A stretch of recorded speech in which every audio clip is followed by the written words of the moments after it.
观众朋友你好，我是郭国清，欢迎收看今日新历10月初6公视台语台下晡新闻。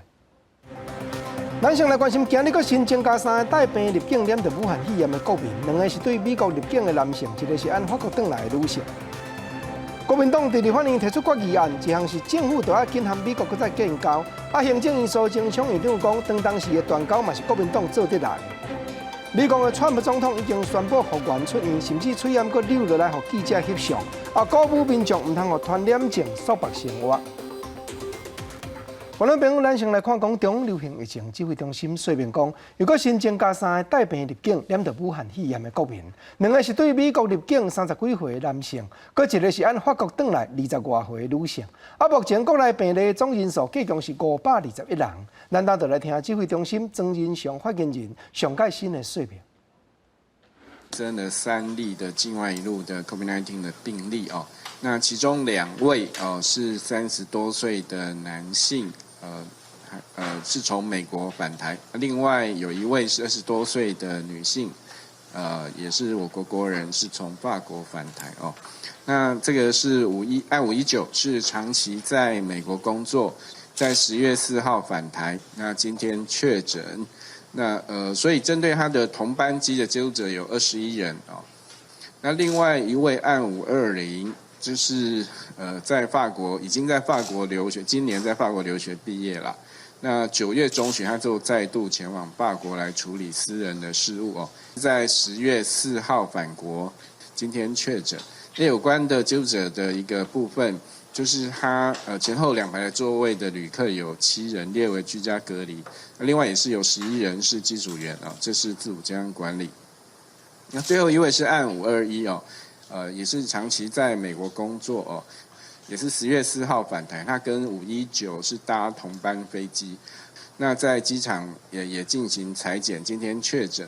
那所以他的机组员已经列为519的接触者，就不重复匡列。那另外同班机前后2排的座位的旅客有11人，则列为居家隔离的对象哦。再来讲，台中市一间大学的外国学生和家长入境的时，有先去住检疫所隔开，结果这中间所发生19个人有走北漏社的镜头。卫生局指出，到昨昨已经12个学生送病院治疗。总是证人的假使是分作3组业者负责咧款咧送，嘛已经有化验病人，2礼拜后才会知讲，敢确实是食物中毒。救护车来过这间商路，内底嘛拢做好防护。台南市卫生局接到通报，这处检疫替代所有检疫当中的外籍学生，团组发烧、甲歹不倒、身体无爽快等疑似新冠肺炎的症状，建议3公指定的隔离病院来就医。一直到10月5号，送医有12个学生，其中2个症状较轻，新冠肺炎一采是阴性，其余10个有带院2采阴性的，放疗就换为检疫所。另外呢，有10位的学生是在住院当中，那有8位已经2采新冠肺炎也是阴性，那所以目前也在居家检疫替代所继续的这个居家检疫当中。那还有2位目前还在住院当中，那新冠肺炎呢1采是阴性，那昨天已经2采。台南市卫生局表示，1号暗时拢总有19个人传出身体无爽快，其中18个人是共一间大学外籍生，另外1个人是学生的家长，因拢住伫这间检疫替代所了后，3顿分别由3间餐饮业者来提供。现在传出疑似食物中毒的症状，卫生局会同时安处，嘛启动调查，初步了解业者嘛有确实。食物来源应该是防疫旅馆从外面叫餐进来，只要有提供的我们都去查。对，要才能厘清是它这个食物如果有中毒的话，到底是哪一家提供餐食发生问题？记者人员初步了解，当时并无食物的检体使来做化验，不过对着人体的检体以及环境检体拢有采样，结果就会伫2礼拜了后出炉。食安处表示，已经要求业者来改善，若袂使依照违反食安法，处6万到2个罚款。记者台中综合报道。来讲，中国对台湾施压力力头一再加强。国防部上届新的业务报告指出，讲今年到今咱的军方已经点动甲4132摆战机起落，7531摆舰船往回，通要警戒甲压制，开销数十亿。总是也有学者分析，中国解放军消磨的是咱的3倍额，因的用意，阁毋若要恐吓咱，另外也要对因家己国内宣传。中共不断破坏台海和平稳定，共机今年已经4遍飞过台海中线。根据国防部上新的业务报告指出，解放军今年扰乱台湾的频率愈来愈严重。国军为了要掌握台海周边的海空域敌情的动态，今年都有派遣4132架次的空中巡弋兵力，也有7531台次的海上精顺兵力，执行联合警干侦，也有战备等任务。空中巡弋兵力的原架数比去年增加2.3倍，造成咱空防的压力增加。共机舰不断的扰台，我们为了守护国家安全，一定会有相对应的动作，难免增加负担。学者推估，国军在今年执行炸动任务，战机升空的成本有到几60亿。严格学者讲，解放军开的成本是咱国军的3倍，因的目的除了是恐吓台湾，更加重要是要达成大内宣。苏30战机来讲的话，每小时飞行成本平均就是在23000美金以上，也就是中共它1小时的飞行成本是高于我们的大概将近3倍。一定会损耗很多飞机的料件、油耗等等人员的训练成本。李伟认为，国军面对强军一直扰乱台湾，国防部的预算一定要增加来应对。另外，解放军的空警500有警机，伫吹落也出现伫咧咱西南空域的外围。美军的 RC-135W 侦察机是出现伫咧台湾南部的海空域，引起注意。是用来转移它内部的一些舆论的网络上的舆论压力，就是可能在中印边界冲突，可能指责解放军示弱等等。另外，一年一遍的台美国防工业会议受疫情影响改制时程举行。国防部军备副部长张冠群发表开幕演讲，伊指出，台湾朝向军国家自行研发并进，将是防卫力量。希望会让增进台美的产业合作。第一遍参加的国民党主席江启臣是希望美国应该设法降低中国利用武力解决两岸问题的动机。记者综合报道。来讲，早起国民党伫立法院提出2条决议案，一项是中共来伤害台湾的安全，政府就要请求美国协助抵抗；佮一项是紧和美国佮再建交。行政院苏贞昌院长是讲，和美国外交的长嘛是国民党做得来的。另外讲有70多间大行，若要和中国交流，就要签一中承诺书，引人政治方面的条件。苏院长也要求教育部要彻底查明这条带。中共军机常常使台湾变做常态化。伫吹人立法院议会，国民党团提出2项决议案，政府应该请求美国协助对抗中共，也个赶紧促成台美互交。行政院长苏贞昌在记者议会讲，台湾甲美国的外交关系自有到无，拢是国民党编出来。严格政府甲美国关系又原来一步一步来。现在国民党终于良心发现，也是好事一桩，关系改善也要一步一步来。国民党团的甲美国互交案指出，美国官员连续来台湾，而且宣布对台湾军售。政府应该以美国甲中华民国恢复邦交做对美国的外交目标。另外，请求美国协防的提案指出，政府应该说服美国依照《台湾关系法》，若是中共有危及台湾人民安全的行动时阵，伫咱国政府的请求下，以外交、经济加安全防卫等方式协助咱国抵抗。这2项公决案伫条件无异议之下通过立案处理。吴钊燮曾经公开说过，现在不寻求跟美国建交，所以我们觉得这是不对的方向哈。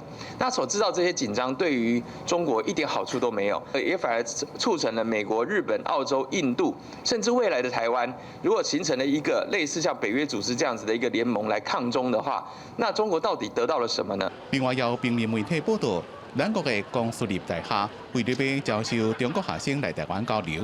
团出有70多间大厦，应中国方面要求，私底下签一中承诺书。学术交流不该有政治条款，会请教育部了解盘查。苏贞昌讲，学术交流无应该有政治条款，已经请教育部对若是有中国用政治介入影响学术交流时阵，要做应用处理。记者综合报道。早起苏貞昌院长嘛，伫立法院报告前瞻基础建设第3期计划预算，是讲地球公民基金会这个团体嘛举办记者会，批评讲这个经费真侪用伫咧铁路高架化、地下化，根本就违背交通环保减碳的用意。尤其针对绿色能源建设的经费，决定这期计划3%，在因来看实在真不足。前瞻基础建设计划8年编列8800多亿的特别预算。下早行政院长苏贞昌前往立法院报告的第3期计划是要支出2300多亿。地球公民基金会下早举行记者会批评，离铁道高架地下化政策是限制着未来扩展运量的可能性，违背绿色运输的减碳原则。另外，城乡建设当中编列96亿要设停车场，100亿来开道路，完全定独独照顾汽车的使用者。在广设停车场或是增加这个道路辟建，都是在跟运输减碳这件事情背道而驰。好，所以从交通部门来说，不管在城乡跟轨道建设都不够前瞻。地公部门政府开人民纳税钱，宣称这是一个要打造未来30年国家发展需要基础建设的大型计划。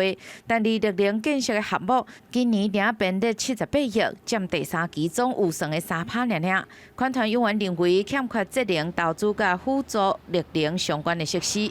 这一期预算依然缺乏我们认为很重要的节能和储能的投资。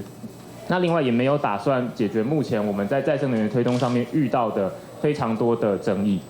地公指出，前瞻第3期委员真正看到政府对气候变迁变严重的相关因应规划，嘛认为伤侪计划是照本宣科，若无法度达到减碳的效果，更加有可能来增加排碳的事实。记者林俊丹撇如台北报道。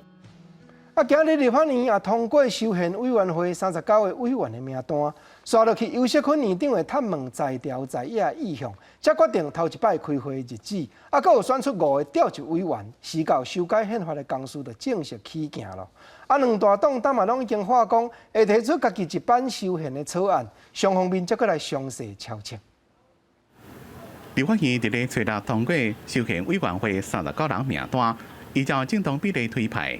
民进党团总共22人，其中领有2席，和基进党加无党籍立委；国民党14人，民众党2个人，时代力量1人。所来立法院长游锡堃会聆讯调查党团的意见，决定第一遍开会日期，选择5位调会了，修宪工程就正式启动。修宪是何等重大的事情，单靠民进党团还不够，还要跟其他政党合作。因此呢，民进党团一定会有一个最终的党版，作为跟其他政党合作修宪的基础。除了民进党要再推出党版的草案，民众党党团也宣布，经由国民党、时代力量党团参加联署，党团版本的修宪草案，虽然伫咧议会复会，草案的重点放伫咧公平权下修18岁。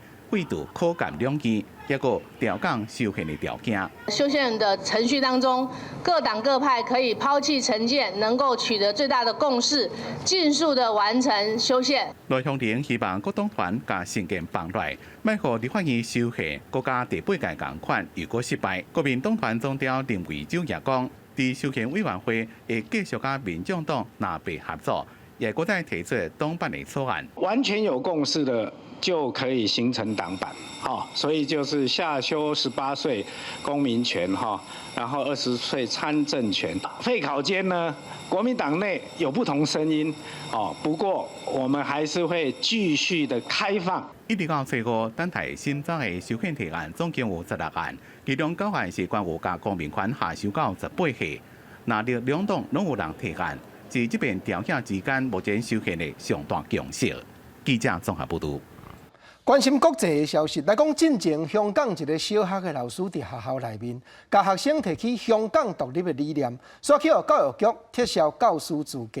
早起林郑月娥特首也搁再强调讲，绝对无用阮推动独立也是违法的观念拖入去校园内底，因为香港政府对教育，无论老师的培养训练，也是学生的表现检查，一切拢都要插脚架。嘅問題啦，我哋係唔會容許港獨。或者有一啲違法嘅意識滲入校園，或者係透過一啲教材、課堂嘅教學、考試嘅題目、學生嘅課外活動嚟到宣揚呢啲歪理。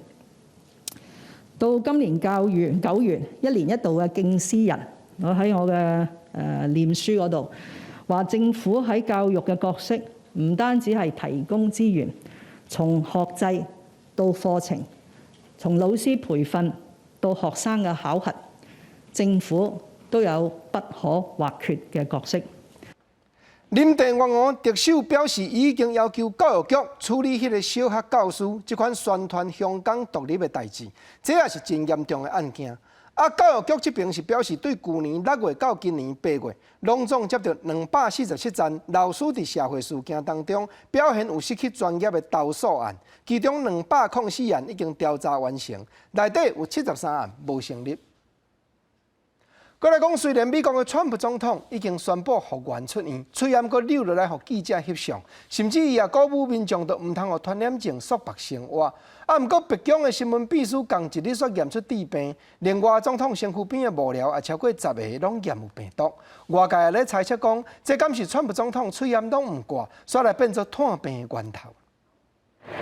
美國當地時間下午尾仔6點半，川普坐陸戰隊1號專用的直升機，為馬里蘭州華特利德軍事醫療中心登去白宮，掛喙暗行佇白宮南邊的草坡仔，向現場的媒體搖手，比出大富翁，特別展現伊的活力，而且佇白宮2樓的床邊，把喙暗摕落來，要甲離開的專機行禮致意。這個過程隨行中心製作，加做宣傳的影片，放去了川普的 Twitter。川普了後嘛佇 Twitter 發布影片，強調講出院的感覺比20年前還佫較好，呼籲民眾唔通互疫情主導生活，而且伊認為伊家己可能已經對新冠病毒免疫啊。We have the greatest country in the world. We're going back. We're going back to work. We're going to be out front. And now I'm better, and maybe I'm immune. I don't know. But don't let it dominate your lives. Get out there. Be careful. 川普進前佇病院附近坐車向民眾致意，即嘛佫佇鏡頭前，甲喙暗摕落來。入去到白宮了後，佫去互媒體翕到甲無聊的互動，完全攏無掛喙暗，引起川普登去到白宮了後，會加做超級病毒傳播者這個講法，互白宮疫情的風波是愈來愈大。白宮新聞秘書麥肯內尼下午宣布確診，加做至少第12個確診白宮幕僚的成員。也若當地的佛州邁阿密做事民主黨總統候選人拜登表示，川普確診，甲伊受過看輕疫情嚴重性的態度絕對有關係。A recent poll said 65% of Americans think the president bears some responsibility for contracting this virus. Do you agree? Look, anybody who contracts the virus by essentially saying masks don't matter, social distancing doesn't matter, I think is irresponsible. 不過，白宮的總統醫療團隊車哥指出，川普的健康狀況已經有符合，而且甚至超過所有病院會當出院的標準。雖然伊還未脫離險境，不過絕對會當出院登去處理。車人會佇白宮接受另外一批瑞德西韋的療程。不過，外界指記講，美國超過745萬人確診，21萬人死亡。川普確診了後，對疫情要是急放緩，恐驚會擾亂防疫的工作。因為白宮的醫療團隊到今要是無願意講予清楚川普病情的關鍵。包括自頭至尾，無要公布川普上尾一屆體檢是陰性的時間，還有川普肺部斷層掃描的結果。目前離美國大選敢若剩無30天，川普一定會趕緊恢復競選造勢。不過，以目前要是確診的患者的身份，恐驚會加做防疫的空棒，嘛加做美國大選上尾一個階段，互人上關心的焦點。記者綜合報道。咱我來看澳洲大陸東南邊有一塊島，名叫 Tasmania。這有一款自3000年前佇澳洲大陸本身就已經無地看，8度前同款嘛有地下的動物，叫做地獾。近來經過動物保護團體的拍拼，已經擱再運26隻轉去澳洲大陸一笪關地野放，放因自由生態。眾人嘛講，這是歷史上真難得的一腳步。當頭一批塔斯馬尼亞地獾大型野放的時陣，有一隻看到門開開，就隨衝出去。另外，還有一寡佇探索，因發現講，原來外口的世界還會當互因佚佗走來走去。It's the first time in 3,000 years or thereabouts that the Tasmanian devil has roamed mainland forests, and as an apex predator, it's critically important. 這屆攏總有26隻地獾去互野放，地點選佇麗雪的北邊，駛車差不多3點半鐘的巴靈頓高地，規劃保護區面積400公頃。這種地獾，各項號做塔斯馬尼亞惡魔，伊的毛是烏色或者是咖啡色的。雖然看起來是真古錐，不過一隻的體重有甲8公斤重，會掠其他的動物來食，或者是食其他動物的遺體。嘛因為伊的喙齒是真有力，為着要搶食的物件或者是找伴侶，會發出真大真歹的叫聲。除非受到攻击，若无对人类或者是人饲的精神是并无危险。We've got the feral fox and feral cat wreaking havoc on our natives, and a control measure, a natural control measure like a devil back in the environment, could be the only natural solution we have to protecting our natives. 塔斯马尼亚地番差不多3000年前伫澳洲大陆绝种，目前敢若剩无几只，要生活伫塔斯马尼亚岛顶悬。1990年代中期，地番因为一种传染性的疾病，伫澳洲塔斯马尼亚咧滚价，了后因着防列作濒临危险的动物。保育团体澳洲红州表示，为着要甲恶魔野放转去澳洲大陆，相关的计划已经运作16年啊。包括建立澳洲大陆上大塔斯马尼亚地番的栖地，伫7月份也佮有9月份展开野放的任务，这嘛是地番发射成功了后下出的第一步。甲美国红黄齿龙伫黄石公园重新佮出现的行动是共款啊。未来2年还佮会伫保护区内底佮野放另外40只地番。记者综合报道。下晡上届新的消息来讲，今年度第14号的风台强风，目前可能会加强变作中度。估计到礼拜5的往北往日本去的机会是较有。今日台湾依然是透东北风，不过雨水有降了较少。北部的高温敢若22度到24度一旁，东南部是悠然有33度，总是透早透暗也已经反冷了。中央气象局表示，今日和明仔载水气有较减，不过因为东北风继续透，按算桃园以北甲宜兰有的角头，悠然是会落短暂的阵雨。花莲、台东也有淡薄的雨水，若新竹依然是多云到好天。另外，拜四进前，风台强风的方向是按琉球东边行，到拜5会转往北对日本过去，总是也无法度断定，就要搁继续观察。再来讲，西藏人的精神领袖达赖喇嘛近来连续3天经过电脑的镜头，对台湾的信众讲话，甚至也有提起清华大学的学者，邀请伊以教授的身份来演讲。但是达赖喇嘛有意要访问台湾，外交部这边是讲无接到申请，清华大学也表示无定达赖所讲的是北京的清代咧。西藏的精神领袖达赖喇嘛10月初2开始连续3天透过视讯向台湾的信众来说法，视讯当中嘛表达一寡新的想法，讲到愿意以诺贝尔和平奖得主的身份访问中国，嘛表示清华大学有教授邀请伊去演讲，伊嘛答应。他是一位清华大学的老师，他说。如果之后局势有所改变的话，他会邀请我到清华大学去演讲，教授的这个学术的名义头衔来邀请我，那于是我也答应了。达赖喇嘛讲到，伊袂以宗教的名义，是用达赖喇嘛教授的学术身份来出席，那像有访问台湾的计划。不过外交部表示，目前还未收到相关申请，但是真欢迎伊。目前主要是因为这个印度的疫情仍然是相当的这个严峻，所以跨国旅行有它的困难性存在啊。如果我们收到他的申请的话呢，我想我们是会在这个双方都认为一个方便可行的时间情况下，我们来研议。不过达赖喇嘛讲到清华大学时阵，并无讲出地点。台湾的清华大学表示，问过学校了后，并无教授也是学者邀请达赖喇嘛来台湾。若是2018年，达赖喇嘛要接受北京清华大学的教授邀请，所以伊可能讲的是要拜访北京的清大。不过若是达赖喇嘛愿意来台湾的清大演讲，校方嘛真欢迎。记者综合报道。来讲，将近2年前发生伫咧桃园胎死亲生老母，个人头壳都斩落来，这个凶犯，顶日2审判无罪，经过最高法院撤销，已经发回更审。凶手因为早前所犯的伤害罪落狱，到这月13刑期就要到，但检察官也已经甲法院申请，就要继续收押。后日高等法院会开庭审议这件代。脚镣手铐拢扣掉咧，去互警方带去桃园地检署。分尸穿胶仔色衫的姓杨的男性，2018年涉嫌举刀啊，甲因老母的头壳剁落来，1审判无期徒刑，2审认定伊因为食毒，伫犯案的时阵无辨识的能力，所以改判无罪，引起社会议论。专案高检署提起上诉，最高法院经过11天的审理了后，撤销无罪判决，发回高等法院更审。不过姓杨的被告目前因为另外涉嫌犯伤害罪，入监执行当中，按算10月13就会出狱。我们的社工人员已经有先入监，跟他去做一些初步的了解，然后跟他建立关系。所以如果说他出来了以后呢，我们在这个部分会协助他说后续他的那个安置的这个部分。桃园卫生局表示，会以细尿的被告不回归社区安置为关节来安排，嘛会找专业的医师对伊做精神的评估，根据评估的状况来决定，敢是需要医疗的转介，亲像是协助强制去互医生看，或者是收容去相关的机构等等。不过伫这进前，检方嘛提出声押，高等法院是排定最近调开羁押庭，决议敢是要羁押。本院109年度主上重更一字第1号被告梁某家暴杀人案件，合庭定在109年10月8日上午进行讯问程序。因为最高法院撤销专案无罪判决的理由，有讲到细尿的男性敢是有监护的必要，应该爱交予精神医学专家来鉴定。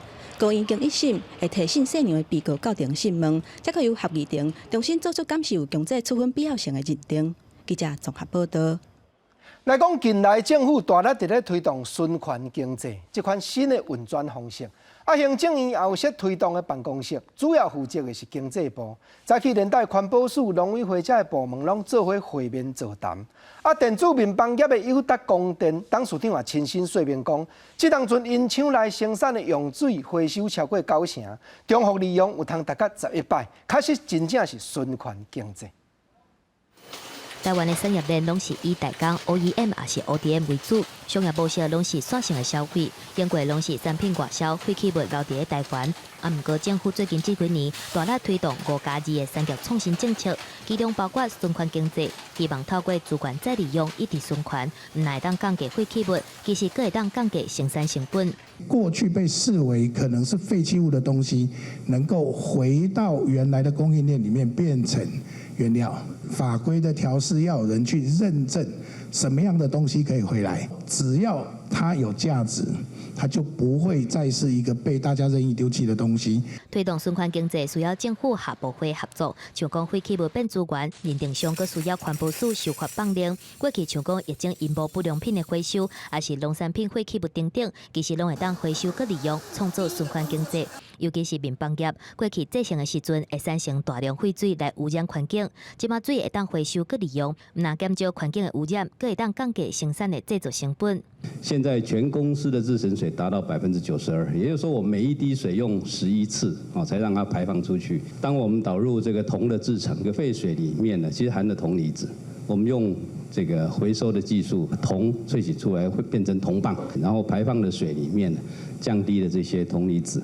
这些部分呢，都是我们节省成本很有效的一些做法。政府最近成立台湾循环经济大联盟，邀请产业界来加入，营造产业供应链共用计划，等下由制停，若是拢会当达到循环经济，台湾的产业才有机会转型升级，甲国际来连接。记者综合报道。再来讲，近来中央银行利息搁降，搁有国际上一寡用钱也拢对台湾来投资房地产。顶日中央银行的陈南光副总裁就发表文章指出讲，行动就要趁厝价大起进前，量早准备应变的政策，才通保持市场甲银行金融系统的稳定。这嘛是伫咧提防有可能产生的金融风险。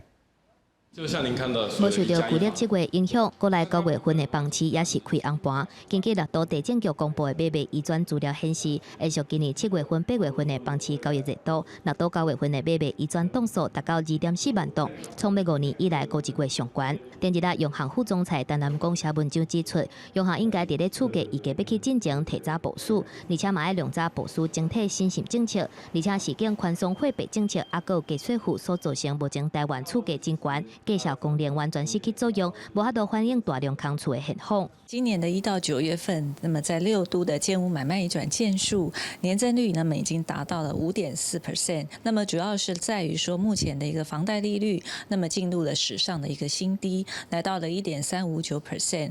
那同时在资金也是相当充沛。那么另外在房产作为国人投资保值，那目前又是投资的首选。就今年第4季这个比重可以高达了48%，来到9年来的一个新高。所以我想这个都是吸引相当的。包括了自助性的一个买盘。其实央行伫2010年6月份至2014年6月份，要连续4个阶段，针对投资客炒房价，重建金融市场的稳定、杀房市的管制，等待达到一定的成效了后，伫2015年、2016年分2阶段放量。不过最后一道风线，车花主体贷款紧绷6成，一直到今年9月份，理事会也未解禁。急涨，对市场来讲，虽然说投资人可以立即快速的赚到钱，但是对房市来讲，急涨并不是一件健康的事。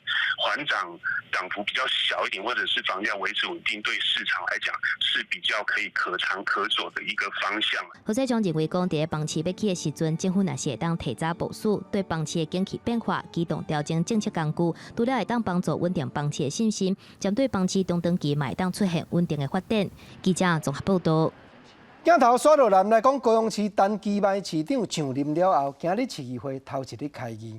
透早，陈市长就带副市长一行人先去拜访各党的党团。民进党议员表示讲，比较过去监督韩国瑜同款力头相像，也未让手。副议长国民党的陆淑美议员是讲，市府和议会都要合作，超越党派立场，做伙建设高雄。早起高雄市长陈其迈就来市议会带副市长拜会各党团，蔡老市议会定期大会开幕，所落来2天，也是陈其迈就任5个月了后头一届的市政报告甲质询。早起拜会赴会时阵，看起来真和平，可能有一点仔先好礼后出兵的气氛。2担拼4担，我感觉你嘛足平。哈，你这时候叫2担拼4担，这其实啊，大概。拢前顺顺那个。公山吼，人口拢袂超过10万。对。所以地方吼，就感觉因为房屋供给有限所以人越要增加的时候，房屋就价格就会上涨。我觉得是让年轻人说他愿意住在这边，在这边生根，反而比你说哎呀生一个要补助多少来得实际一点。陈其迈拜会那家市议会总调蔡武雄甲副议长陆淑美的时阵，甲伊2个人来讲社会主体甲青年安家。陆淑美表示，和高雄进步的想法大家拢同款，希望赴会做伙拍拼，超过党派。若是立赢民代是保监局，袂因为甲市长共党，就来放烈监督。那过去我们怎么监督国民党籍的韩国瑜市长？那未来我们一样怎么监督我们自己同党籍的陈其迈市长？每人平均负债超过9万元，造成市民以及城市沉重的一个负担。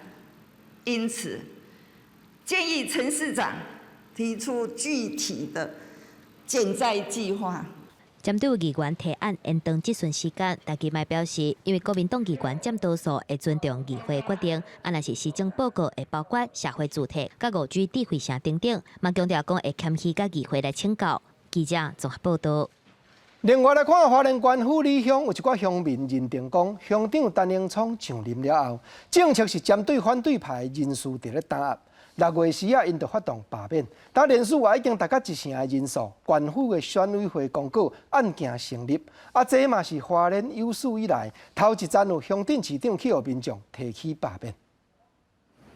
受到高雄罢韩成功的影响，花莲县富里乡嘛发起连署要罢免乡长，从6月份开始，先由罗山村发起提议。经过要4个月的连署，乡内8700外的民众已经签1058件的连署书。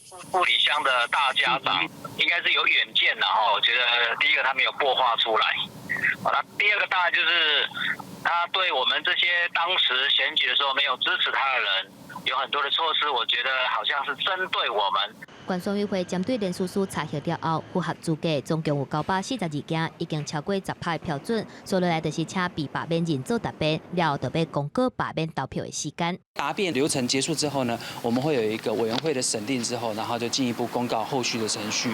那目前选委会这边推估后续的这个罢免投票的期间呢，应该是在11月28号。面对罢免案成立，乡长陈延聪表示尊重，而且强调讲无压迫甲家己意见无同的人，相信市政结果乡民拢有看。我们这一次呢，跟中央跟县府呢，把整个建设争取到了将近有1亿2千多万。但是这一些的工程呢，不是1日2日就可以去把它，那从设计，然后再发包，然后施工到验收，只要一段时间呐。因为这是花莲地方史上头一届有乡镇市长去向罢免投票，那像引起真大的效应。秀林乡嘛发动罢免乡代林一良，经被传长金地乡目前已经完成第2阶段连署人的名册，等要交予选委会来核对。记者综合报道。原来讲嘉义县民雄遮有一片10甲块的殡葬荒地预定地，长期间拢有不少的人士来遮偷盗废品，现场有超过500栋装潢的废料。打昨乡公所和嘉义县环保局伫咧现场会勘，现场拄撞一台载废品的卡车驶入来，因为车内也无提出环保清运合法的执照，警方已经伫咧详细调查了。警察挡伫咧大卡车头前，车顶拢是装潢拆落来废弃物。嘉义县明乡就为10公顷的乡公所殡葬遗留地，登记互人偷盗粪扫。环保局按算，现场大约500栋左右的粪扫，大部分拢是装潢废弃物。因为遐可能是有人咧放火烧，所以有臭味，遐引起也无遐足偏僻。理论上无啥人去到遐。阮最近看听讲遐是本来有一个高低差的迄个算小山坎啊，遐正看起来已经用要囤差不多6成左右啊。阮初步判断的话吼，伊遐正差了应该有40-50只车的大户的量啊。所以以重量来算，差不多将近500栋。乡公所表示，这个殡葬遗留地边仔是农地，原地就是农民伫咧地势较低的所在咧吞吐，想袂到是有人倒废弃物，因为烦恼下骹有大有大的物件，特别开挖追查废弃物的来源。阮有和北岛派出所做伙来看，结果抓到现行犯，所以我即摆北岛派出所我们已经移送这个地检署，检察官呢已经指挥检察官前案而且来巡查。警方现场阁查落来一台大卡车，车顶拢是废弃物，而且嘛无会当处理废弃物的合法执照。不过因为无倒粪扫的行为，甲现场500栋的粪扫嘛无直接的关联。目前警方阁咧追查偷盗粪扫的源头。记者林慧婷嘉义报道。再来讲，新北市委托台北市管理的八里污水厂，过来家己接手转来管理。台北市内一日上无还有20万吨的废水无法度解决。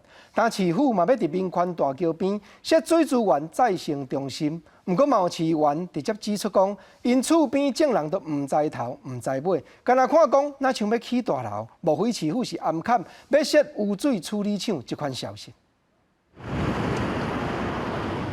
伫咧基隆河边塔悠路甲民权大桥边的这块空地啊，预计伫咧民国111年会出现一栋民生水资源再生中心完工。不过市机关批评讲，看起来若像大楼建筑的水资中心，其实就是污水处理厂。其他附近去参加的里长告诉我们去询问的时候，他们说是盖污水处理厂吗？不是啊，不是盖一个什么大楼吗？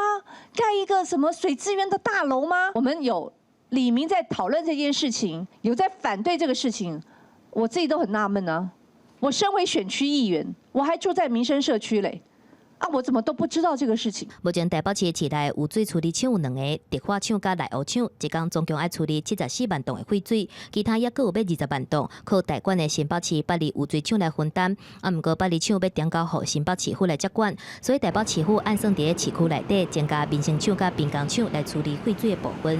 污水经过处理完以后，那事实上有部分的水会回收来再利用，所以才叫做水资源回收中心。这个在说明会的时候都有跟这个当地的里长跟里民都有说明了并不是故意隐匿说我们变个名字来欺骗市民官员表示，虽望要规划直接伫咧八里污水厂扩建到330万吨的废水处理量，不过因为地无够，敢会当起伫咧台北市市内。未来民生厂一工会当处理的废水量是4万吨，滨江厂16万吨，下卖过来起。未来台北市一工会当家己处理97万吨的废水。记者综合报道。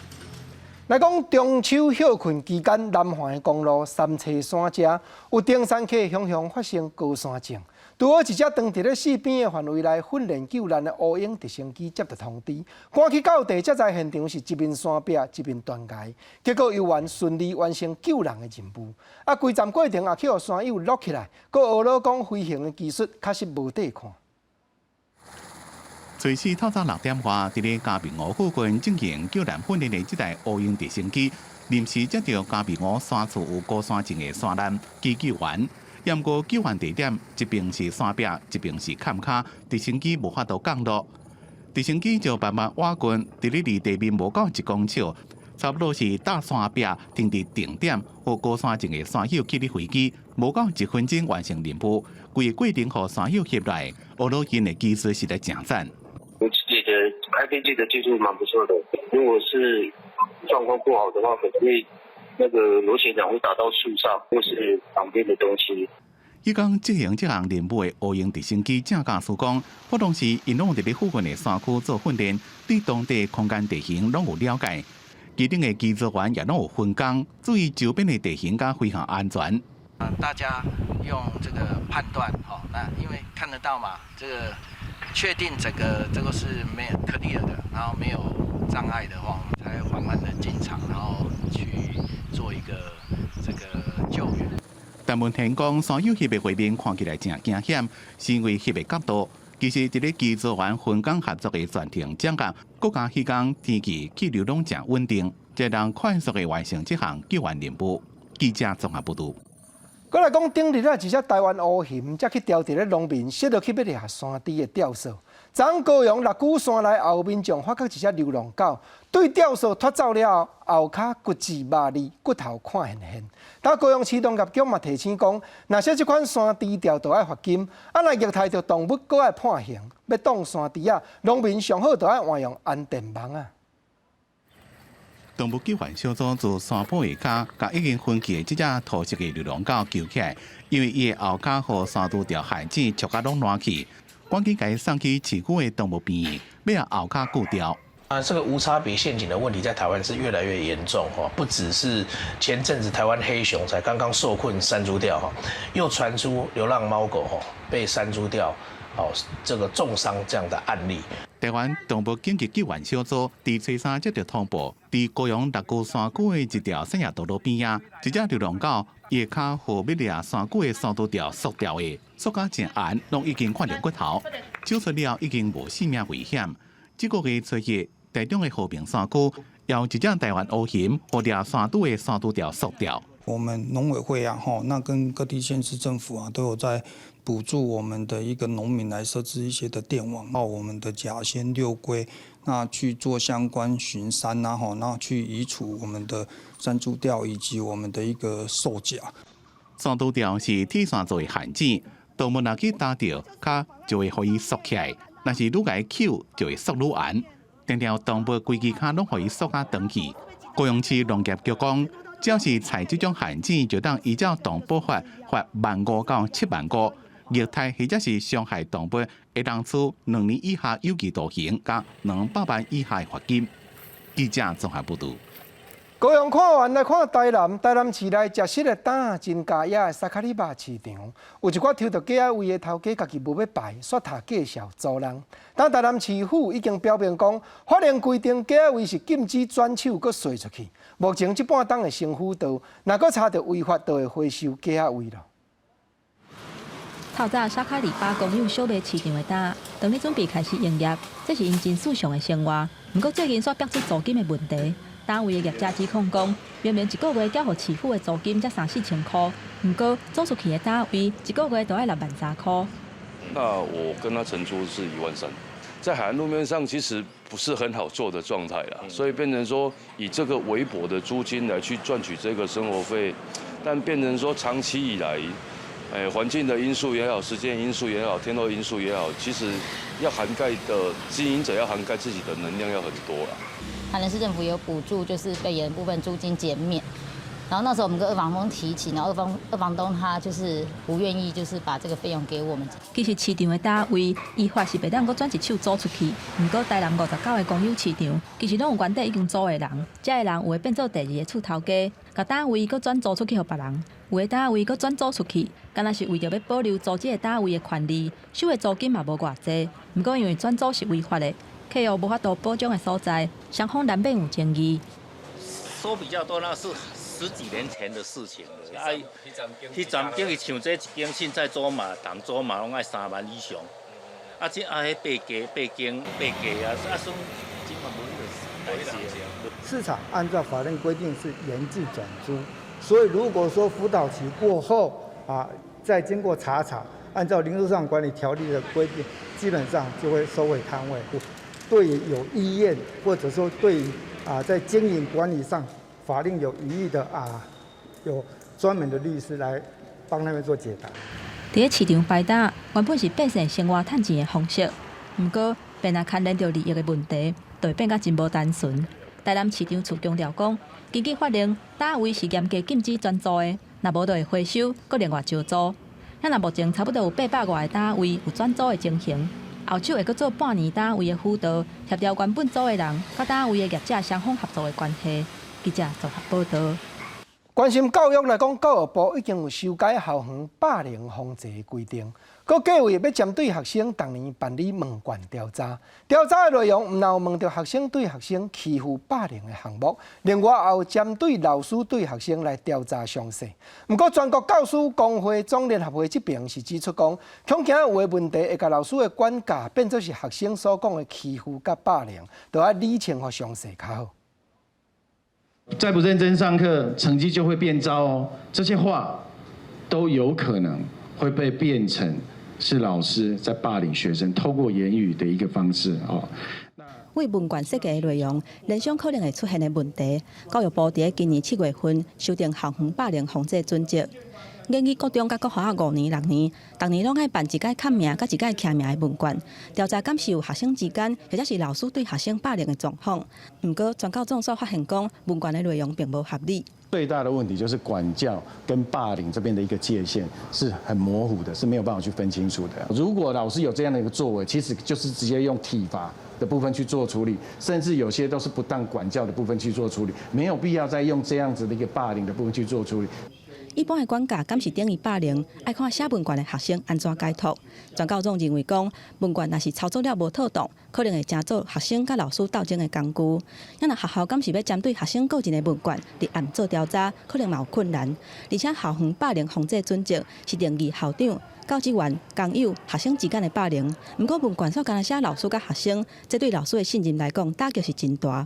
学生他今天相信你能够解决他被霸凌的问题，他才会告诉你说他今天被霸凌了。可是我们从这样的问卷看起来，完全看不到这样的效果。这个问卷呢，还在草拟的阶段中。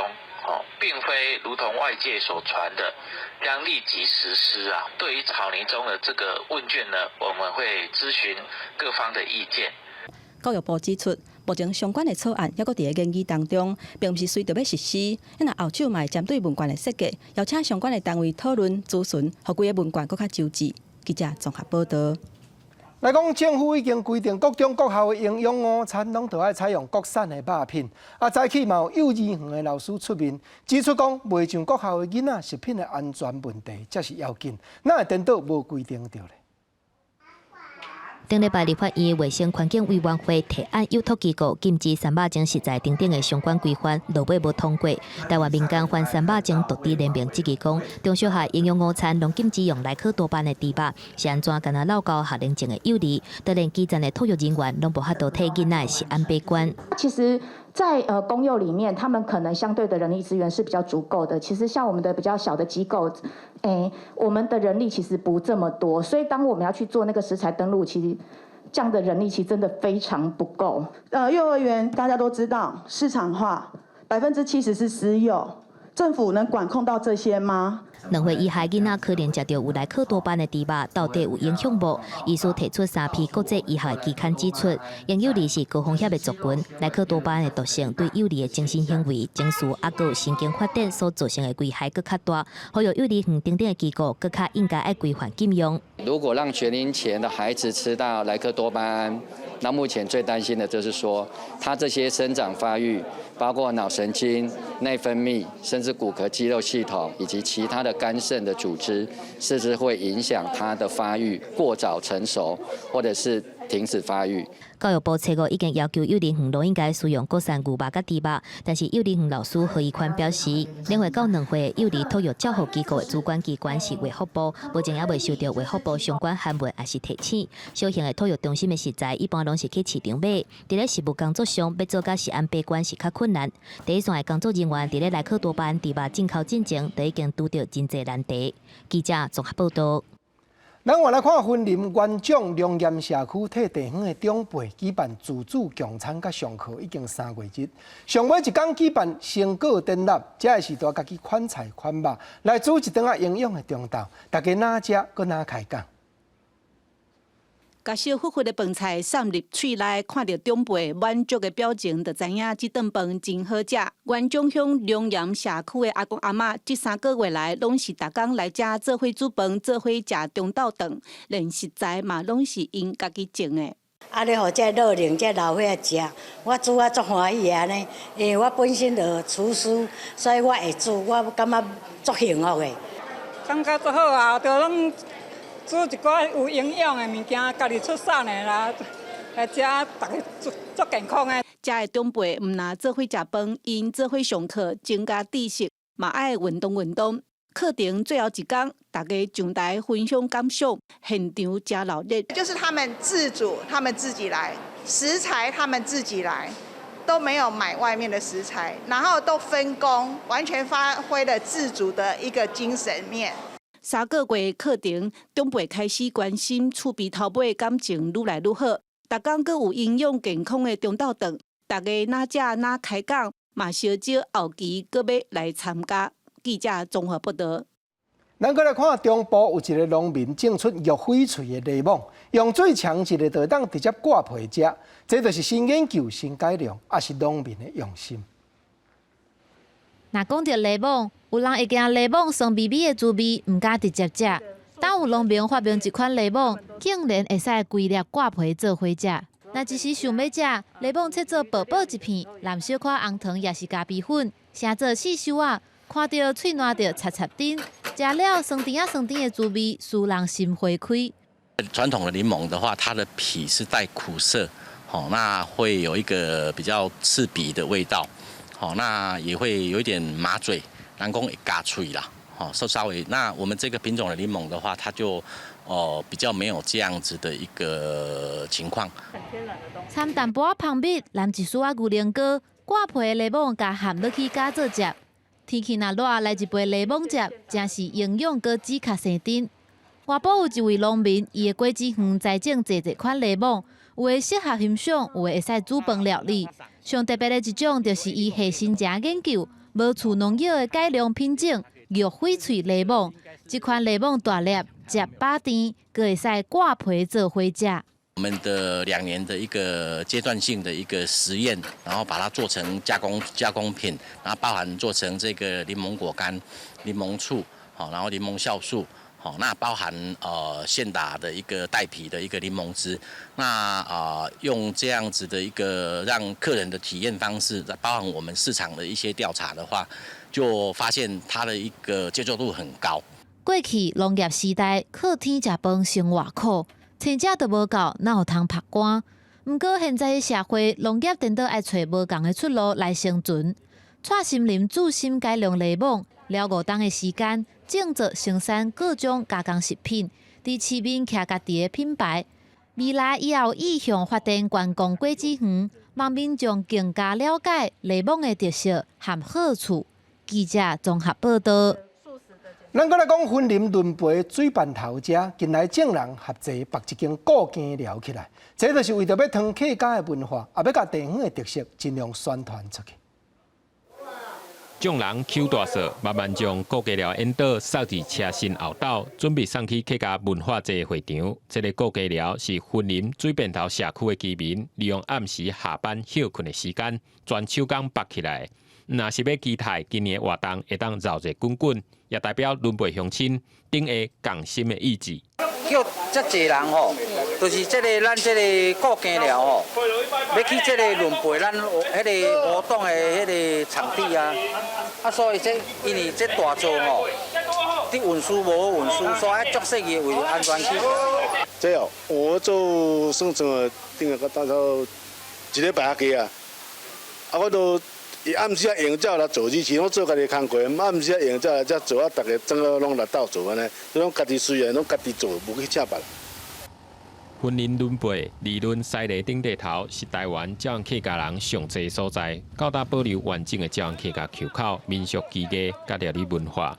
朝阳客家文化节新做全国客庄12大节之一，就是经过一冬过一冬的办理，其中不断检讨甲学习。村民齐心付出，才有今仔日的大场面。轮陪的乡亲吼，去外围回来吼，嘛是拢会来参加，因为今年第4年，大家拢知影讲，每一年的迄个中秋节前后吼，拢会伫轮尾街啊办这个迄个夜暗景这个活动吼，大家拢会足踊跃来参加呢。2020朝阳客家文化节自9月26到10月25，分别在轮背、理论、西螺、顶地头盛大办理。今年以体验做主题，规划民俗、客语、武术、丽水狮、布袋戏、产业料理等6大活动，要让大家亲身体验朝阳客家文化。记者综合报道。下半部天气变化，咱来看各地头温度的资料。嘉南、台北、新北、桃竹苗23度到28度。台中、彰化、云林、南投、嘉义27度到32度；台南、高雄、屏东28度到32度；宜兰、花莲、台东24度到30度；金马、澎湖22度到29度。感谢你收看《公视台语台下晡新闻》，我是郭国清，明仔下晡3点咱再会，多谢你。